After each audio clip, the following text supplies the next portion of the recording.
What you are about to watch is for entertainment purposes only and does not constitute any type of advice. Always question the validity of what you see and what you hear. Viewer discretion is advised. Today's conversation is going to be very eye-opening, but this one may be a bit darker than we usually do. We're going to be talking about a topic that is going to surprise many and even enrage some. We ask you to suspend judgment, keep an open mind, and to question everything, even us. Today's topic will be about how protests provide data for power. This concept may not make much sense, even sounds grammatically wrong, but hear me out. What this really means is that when people dislike something, they will openly protest, the media will get involved, and you will be able to get an approximation of how many people are protesting, what they are protesting about, and if any opposition shows up in order to attempt to rain on their parade. This data is quite powerful because it will show you the level of protest that they are following, whether there is an element of force, and how strong and prevalent it is. If other groups show up to oppose them, what outcome of the protest and opposition resulted in. All this data is extremely powerful in understanding what stance you must take in order to remain in power. Stubbornness and being egotistical has a huge downside, because if you go against the people and the people happen to be many, they will want you off your position, and another tyrant who's smarter and takes a more intelligent approach that appears to be with the people and for the people will be sustained as the winner. Even if you don't agree with what the population is saying, you are to carry your ultimate plans in secret, but you must act in alignment with what the population is wanting of you. This is also one of the most important laws of power. For example, if you're considered the leader of some land and your police force is getting out of hand, people are complaining and viciously protesting against your police force, instead of taking a stand and saying that there is nothing wrong with your police force, which will get people to absolutely hate you if you do, but instead announce to the people that you're working with the leaders of your justice department or regulator that oversees your police force at a wide scale. Let the public know that what has happened is unacceptable, and as long as you're in office, and that it will not go unpunished. Then talk to your executives and have them make necessary changes so that whatever abuse or shakedown stops. You may have to punish, fire, and even throw a few guys on the bottom in a dungeon, but that's fine. You can publicly honor the officers that were not involved in the altercation, replace the officers who were removed with new ones, and let them know how things are to be run going forward. Remind the people that it is thanks to the brave regulation departments that did not rest until the investigation was resolved, and that it couldn't be done without your political party's involvement because they stand for your people. Then you can run again. You will remind them of the changes you made, and if they are out of the office, things may change back to the way they were. This will create a stream of fans who select you again out of fear of going back to the same mess, which in reality, it was officers not doing their job, and now that they're put to the test, the majority will behave well. Likely, the violent behavior will stop, but all the other unproductive behavior will not. You can still prosecute criminals and be tough on crime, which can give you plenty of leverage because it will show the street thugs that you mean business, and at the same time, it will keep productivity up, which is what drives the economy. Remember the law of power that mentions that you must appeal to people's self-interest rather than their mercy or kindness? This is why you must play your cards right. Remind the people that low crime and high employment rate is thanks to your party. This will ensure that the people is in good terms with your party, and in turn, your party will be in good terms with you. People will fear that if your party is not in power, any altercations can be blamed on the other party's lack of attention or their anti-Second Amendment craze.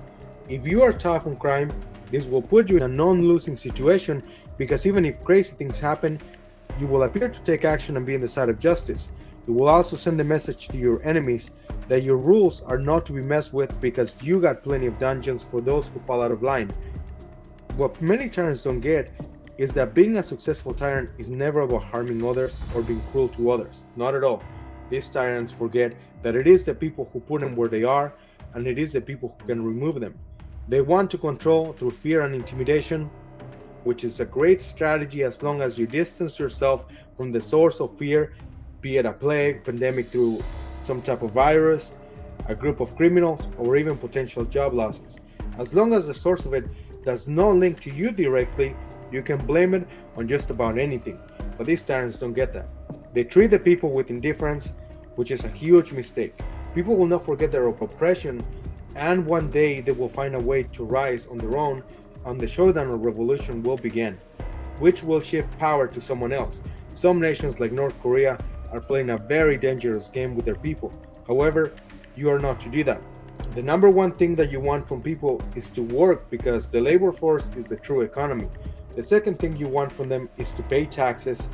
So part of your labor goes to the agency regulators to be part of the labor force as well. I bet you didn't know that IRS employees also pay taxes. Third, you want people to follow policy at all levels. If they want to build or upgrade a home, they must follow building code. If they want to become tax or behavior experts, they must follow the qualification requirements and pay the fees. If they want to open a business, they must follow the business code and licensing requirements to establish those businesses. This is why some scams must be allowed to run for a while and then prosecute them. People will become aware and then follow the code, because you and your allies will point out that if code had been reinforced correctly, none of the grifting will have taken place. As usual, people will eat it up, more strict policies will be enforced, and now people will have to comply and pay the cost of enforcing that compliance. You see, it is genius. And anything that you can justify for the protection of the consumer and public at large will likely be welcomed. You must be careful not to underestimate the intelligence of the population. Although they do like to be told what to do and have people like you make decisions for them, they are actually very smart and will not tolerate being taken advantage by you, because if you do, some tyrant on the opposite party will point it out and capitalize on your mistake to ensure election. Your party will likely have a very serious conversation with you, ask you to extend your hand, and whack you with a ruler a few times or worse. This is why I'm saying that in order to rule a kingdom or a nation, there's nothing like always speaking of the good of the people. Even if your allies are the ones that created the current problem, it is not for you to blame those on your side. If you're in a country where two or more parties compete for their turn to take power, it is even easier and better, because you can endlessly blame each other and take turns alternating power. From time to time, you must allow some grifter to rise to power to some degree, even if this person means trouble, especially if this means trouble, because once his time runs out and you get your force of justice to go after him, then you can draft some new policies and it will easily be welcomed and approved. Anything that creates trouble and chaos, as long as it doesn't directly point back to you, you must let it run for a bit and let it simmer so that there is public awareness. Have you ever wondered why for a war on illegal narcotics to exist, illegal narcotics must exist? Imagine an environment where the defense strategy is so tight and efficient that it completely eradicates the problem. Then what? Then people forget the reason behind the security strategy and they move on.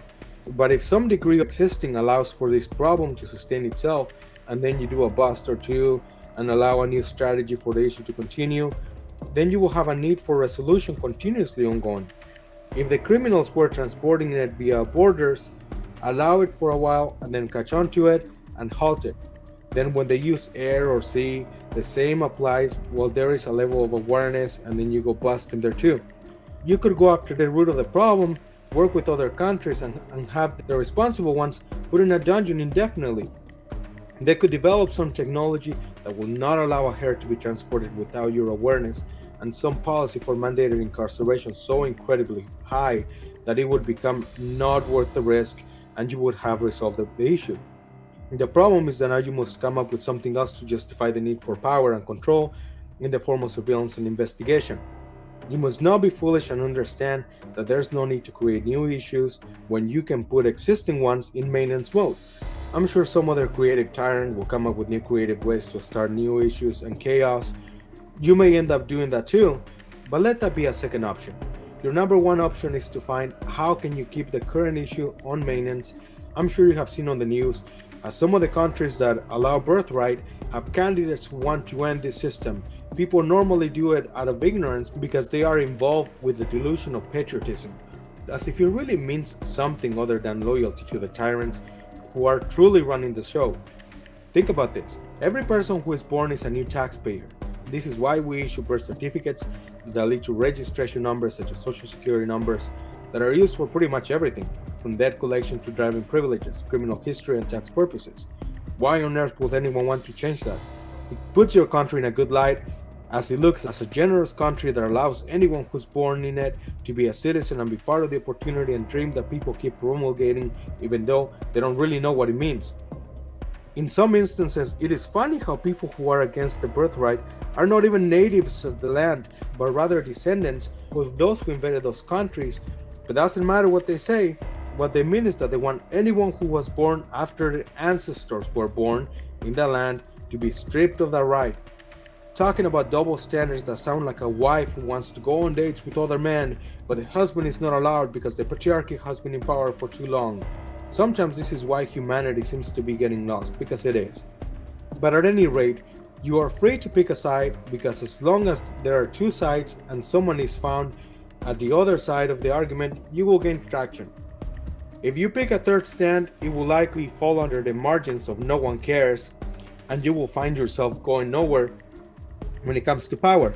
This is why third parties trying to get into a two-party argument never win.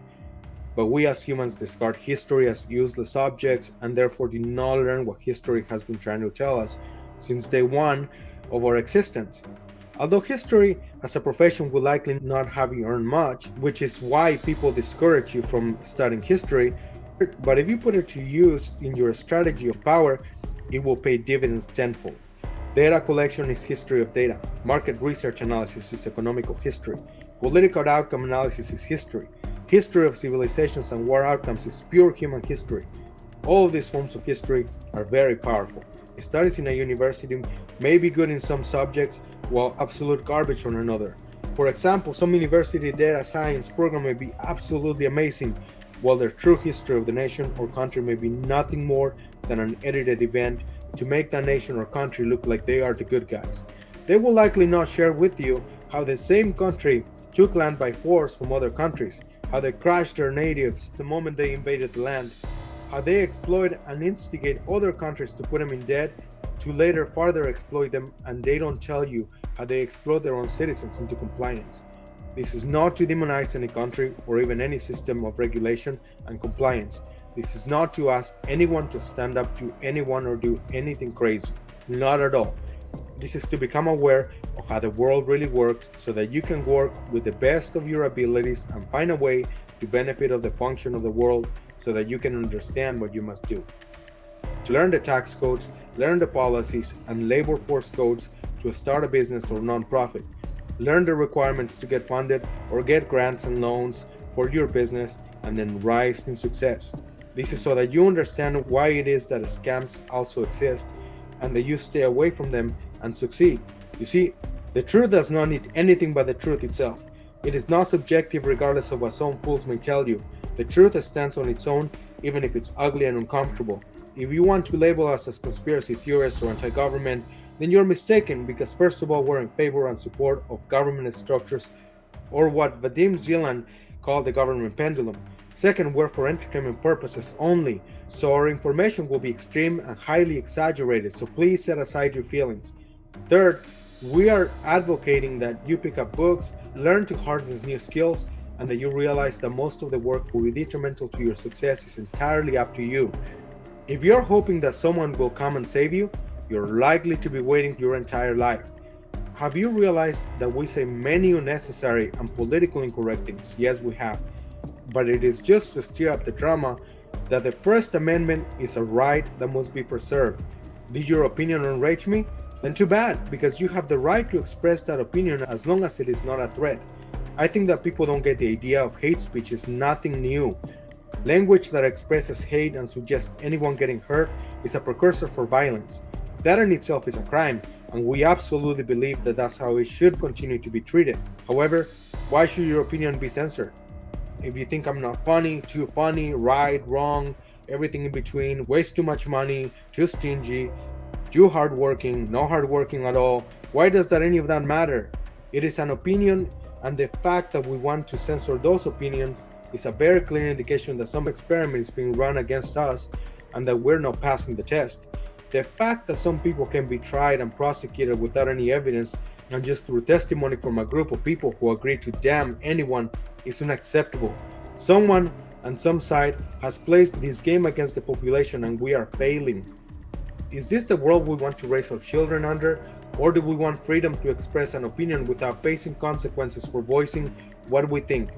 I am here to stir up your thinking, your genuine independent and even collective thinking of what is best for our children. This is not to ask you to go against anyone, but rather to stand for your rights and who you are as a human being. I own it that I do make some terrible jokes and comments, but at the end of the day, it's my opinion, and in some situations, it's not even how I really think, but rather a test to have you realize how you allow yourself for a simple opinion without foundation to anger you and get the best of you. What's my suggested solution? Go to our website, donate $20 or more, $2,000 will be very welcome. I know some people will take that joke serious and be outraged. Please do so as long as you make a donation of that magnitude. But in any case, don't just make a donation, but rather donate to get access to the book Chronicles of Human Emotions. This book will teach you how your emotions actually work, how your emotions get exploited, and how to get out of the exploitation cycle. To get there, navigate on the menu, go to our books, and make the purchase of the book as donation. Once you do that, don't forget to sign up for our class, Freedom 320, which will show you how to harness your awareness for success and freedom. I cannot emphasize enough how bad we need this awareness, which is why we created this program. You can tell it's good because we make no promises or offer refunds. We don't lie to you. I think those who claim to grant you 30-day money-back guarantee sometimes exploit that idea, because if you read the terms and conditions for the refund, it is extremely hard to get a refund. We choose to be honest and let you know up front that if you have benefited from the free content, you will benefit much more from that course. Can't afford it? Then no problem. Donate so that we can continue creating content. If you can't donate, then just share this video with others. Talking about sharing, our sponsors Awaken ABA want to share opportunities in the consciousness space with their license program, now open to non-Oregon residents. Check them out in the description. What they do is contributing to the shifting and well-being of the world. It goes hand in hand with learning about how the world actually works. Check them out online, and if it resonates with you, apply for their program. If it doesn't, then it's fine. All I can tell you is that the systems like theirs can help you accelerate your learning. I hope you enjoy our talk. Until next time.